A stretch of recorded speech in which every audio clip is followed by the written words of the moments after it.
बिहार के जज या तो हिंदी में दे या लोकल भाषा मैथिली हो या भोजपुरी हो। Your case is already over. I have called the next case. नहीं तो बिना सुने हुए हुजूर आगे बढ़ने का नियम नहीं है। पहले सुन करके हुजूर को आगे बढ़ना है। जहां इंग्लिश में अभी अभी जजमेंट होता है, एक बड़ा शोषण का कारण है। Iglen for interpreting to it to mean that In Hindi, you please ask him in Hindi. नहीं वो रहने दीजिए। इसके लिए क्या शब्द नहीं ढूंढा जा सकता है? तो हुजूर यही तो रोना है, हम भी अंग्रेजी नहीं समझ रहे हैं ठीक से। Good. हिंदी में ही इसका जजमेंट दिया जाए। Sir, हम तो कह रहे हैं कि अनुवादक विभाग से मांग लिया जाए। Full bench अनुवादक decision. विभाग यहाँ है, आजादी के पहले से है। उनको जो तनख्वाह मिलता है उसमें हमारा हिस्सा है, हमारे वकील का हिस्सा है। No, I have rejected your petition. नहीं रिजेक्टेड तो फुल बेंच के लाइट में हुजूर रिजेक्ट कर रहे हैं। With reference to 138 full only. Bench Hindi के पक्ष में है। कि सिविल को हम लोग असैनिक कहते हैं। हम अंग्रेजी नहीं जानते हैं, हमसे अंग्रेजी अनुवाद हुजूर मांग रहे हैं। Don't give lecture here. और संविधान का उद्देश्य कभी पूरा नहीं होगा, इसी पर्पस के लिए इसी Sir, don't give lecture, sir.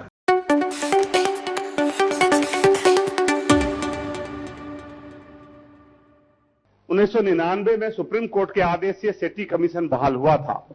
Justice सेठी ने कई सुझाव दिए न्यायिक सुधार के मामले में, और उसी आलोक में हम अलग अलग राज्यों ने इसके लिए अपने अपने विधेयक लाए हैं, लेकिन टुकड़ों टुकड़ों में लाए हैं। जितने सुधार आए हैं, जितने से रिकमेंडेशन आए हैं, उस सारे रिकमेंडेशन को बार बार लाना पड़ता है हमें, और ये इससे समय भी जाया होता है और कई तरह की परेशानियां उत्पन्न होती है। और जब हाईकोर्ट हमें निर्देशित करता है तब फिर हम एक नया विधेयक लाते हैं। हमको याद है कि यह विधेयक 2010 में आया था और इतनी आनंद फानंद में आया कि उसके सुधार के लिए एक बार दोबारा लाना पड़ा, उसके संशोधन करने के लिए 6 महीने के अंदर में इसी विधेयक को। तो इसका मतलब हम काफी सोच विचार कर, या हमारी लॉ मिनिस्ट्री सोच विचार कर इससे नहीं करती है। इसलिए अध्यक्ष महोदय कई समस्या, उन्होंने नाम बदलने के लिए कहा। सेठी ने कहा कि एक यूनिफॉर्मिटी होना चाहिए। अंग्रेज के जमाने में जो नाम हुआ करते थे जुडिशियरी के, वो नाम में एक देश भर में यूनिफॉर्मिटी आनी चाहिए, एक रूपता आनी चाहिए कि लोगों को समझ में आए। तो मैं इसलिए इसमें जैसे इस पर भी मुझे लगता है कि हमने जो किया है वो, उन्होंने कहा मुंसिफ का नाम सिविल जज करिए, तो अंग्रेजी में सिविल जज तो समझ में आता है, लेकिन एक जनरल हम लोगों का एक ट्रेंड हो गया है अध्यक्ष महोदय कि सिविल को हम लोग असैनिक कहते हैं। जैसे हम लोग सिविल सर्जन को असैनिक शल्य चिकित्सक, इसके लिए क्या शब्द नहीं ढूंढा जा सकता है कि हम जन जोड़ दे लोक न्यायाधीश कर सकते हैं? कि ये जो एक ट्रेंड हो गया है कि वो सैनिक नहीं हो, अंग्रेजी में तो सिविल वर्ड अलग है, मिलिट्री वर्ड अलग है, लेकिन हम उसको ऐसे ले लेते हैं कि एक बार सिविल सर्जन को हम लोगों ने असैनिक शल्य चिकित्सक मान लिया, तो अब ऐसा लेते हैं कि सिविल को असैनिक, जो सैनिक ना हो, तो ये लगता है कि एक निगेटिव वर्ड है। तो इसके लिए हम लोगों को एक सम्यक वर्ड ढूंढना चाहिए हिंदी में कि कैसे हम करें ये। और तीसरा हमारा मानना है कि बिहार ऐसे राज्यों में जहां इंग्लिश में अभी अभी जजमेंट होता है, एक बड़ा शोषण का कारण है। हम एक स्पष्ट आदेश बना दें सेठी कमीशन और इसी अमेंडमेंट के साथ, इसी बिहार, बंगाल और असम न्यायालय के इसी अमेंडमेंट के साथ कि हिंदी में ही इसका जजमेंट दिया जाए। इसका जो जजमेंट हिंदी में आएगा, ये बड़ा शोषण का कारण है। गांव में समझ में नहीं आता है, गांव में लोगों वालों को, किसानों को और बाकी कमजोर लोगों को, अंग्रेजी जानने वालों, जब हमारी पूरी साक्षरता के प्रतिशत ही 60-70% है, तो फिर अंग्रेजी जानने वालों की कितनी है ये समझी जा सकती है। और बिहार जैसे राज्य में जब वकील अंग्रेजी में बहस करता है, जज अंग्रेजी में जजमेंट सुनाता है, ठीक है अंग्रेजी हुई है, हम स्ट्रिक्टली इसका कानून बना सकते हैं कि बिहार के जज या तो हिंदी में दे या लोकल भाषा मैथिली हो या भोजपुरी हो, इसमें वकील बोल सकते हैं। कम से कम जो अष्टम अनुसूची में है उसमें हम बोल सकते हैं, तो समझ में आएगा। और वकीलों के लिए, जजों के लिए, क्लाइंट को शोषण का एक बड़ा कारण है कि हम अंग्रेजी में जो जजमेंट होते हैं, ये एक बड़ा कारण है। ये हमें एक मौका है कि हम इसमें भी इसका सुधार कर सकते हैं।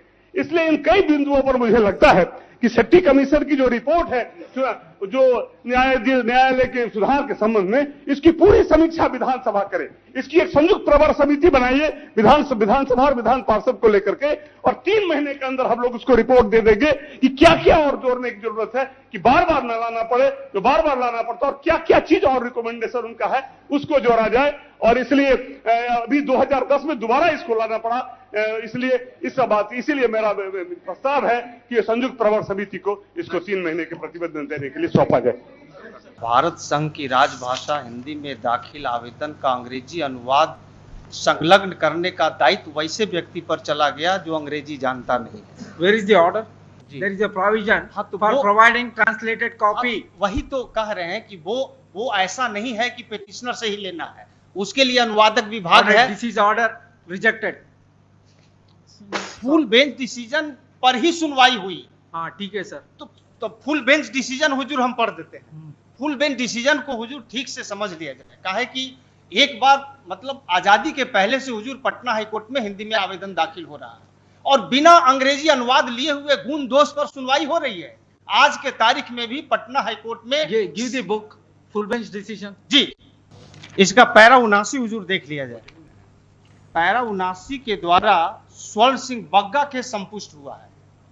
स्वर्ण सिंह बग्गा केस प्रावधानित करता है कि पटना हाईकोर्ट में हिंदी में आवेदन दाखिल करने में कोई वर्जन नहीं है और न ही हिंदी में तर्क रखने में कोई वर्जन है और वस्तुतः इस न्यायालय के द्वारा कई मामलों में स्वीकार किया गया है। और इसका पैरा 101 102 बहुत महत्वपूर्ण है।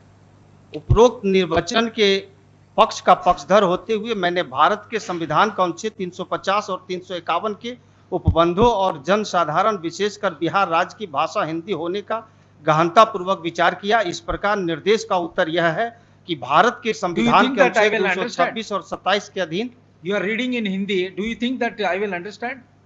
Why you want to read unnecessary? वही जो किताब हुजूर को हमने दिया है उसका हिंदी अनुवाद प्रकाशित हुआ है विधि साहित्य प्रकाशन विधायी विभाग से। तो हुजूर पैरा 101 और 102 हुजूर देखा जाएगा, उसमें इसी का अंग्रेजी। Sorry, again you are submitting in Hindi. I am not able to understand. तो हुजूर यही तो रोना है, हम भी अंग्रेजी नहीं समझ रहे हैं ठीक से। Good. तो इसके बाद हुजूर पैरा 12 भी देख लिया जाए। Read para 138.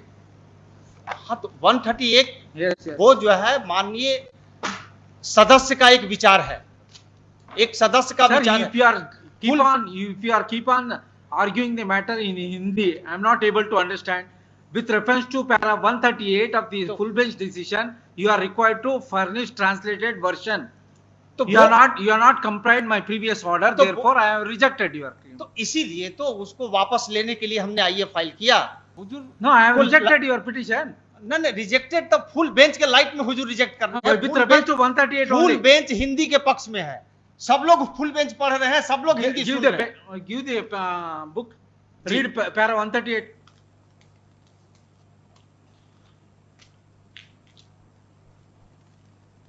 Read loudly. Para 138. जी ठीक। Use mic. The opinion delivered by Honorable the Chief Justice so too multiplayer to be epigrammatically and Sorry, not 138. 139. 138 139 with great dexterity. Ji ji with great dexterity indented providing an iglenou for interpreting to it to mean that Hindi has not been prohibited to the exclusive of English. The clause along with English translation shall also be provided. Do it. हाँ तो इसी पर तो अब देखा जाएगा ना, एक एनेक्सर जो हम लगाए हैं डीबी का, ये हमसे नहीं लेना है। अगर हम ही को देना पड़ेगा तो हम हिंदी में काहे के लिए फाइल करेंगे? ठीक है तब सर। तो हम फाइल ही नहीं करेंगे। Take up this matter before LPA. LPA file करेंगे तो हुजूर उसमें भी तो अलग से उनको पैसा लगेगा, अलग से The land देना council पड़ेगा। पर Therefore, the aforesaid contention of the petitioner is hereby rejected. हुजूर एक ऑर्डर जो हम दिया है उसको विचार में ले लिया जाए। आइए के साथ दिया है, पेज 13 पर है, serial number 2 Sanjay page Kumar 13 वर्ष पर है हुजूर, उसको देखा जाए। डिवीजन बेंच का जजमेंट सीरियल ऑर्डर नंबर है। 2 फुल बेंच का फैसला के बाद हुजूर डिवीजन बेंच का वो ऑर्डर है जिसके द्वारा अनुवादक विभाग को कहा गया है अनुवाद करने के लिए। तो हुजूर उसको देखने में, उसको देख करके हुजूर Mr. Counsel, please advise him. Mr. Counsel, please advise him ask him to show is there any para 139 has been overruled by more than the full bench decision or Supreme Court. Ask him in Hindi. You please ask him in Hindi. वो रहने दीजिए हुजूर, ये No, he is going to convince you. Please give him answer. क्या क्या बोलिए ना हिंदी में, क्या बोल रहे हैं? जो ओवर फुल बेंच का डिसीजन जो कहा गया 139 में ओवररूल हुआ है कि नहीं division? Your case is already over. I have called the next case. नहीं तो बिना सुने हुए हुजूर आगे बढ़ने का नियम नहीं है। पहले सुन करके हुजूर को आगे बढ़ना है। इस तरह से मतलब आज से हिंदी में नहीं हो रहा। आज भी पटना हाई कोर्ट में सब न्यायमूर्ति सुन रहे हैं। अब हुजूर कह रहे हैं कि अंग्रेजी अनुवाद आप ही दीजिए। सर हम तो कह रहे हैं कि अनुवादक विभाग से मांग लिया जाए। Full bench अनुवादक decision। विभाग यहाँ है, आजादी के पहले से है। उनको जो तनख्वाह मिलता है उसमें हमारा हिस्सा है, हमारे वकील का हिस्सा है, तो उससे मांगने में हुजूर को क्या जाता है? ये तो न्याय संगत बात हम बोल रहे हैं। हम अंग्रेजी नहीं जानते हैं, हमसे अंग्रेजी अनुवाद हुजूर मांग रहे हैं।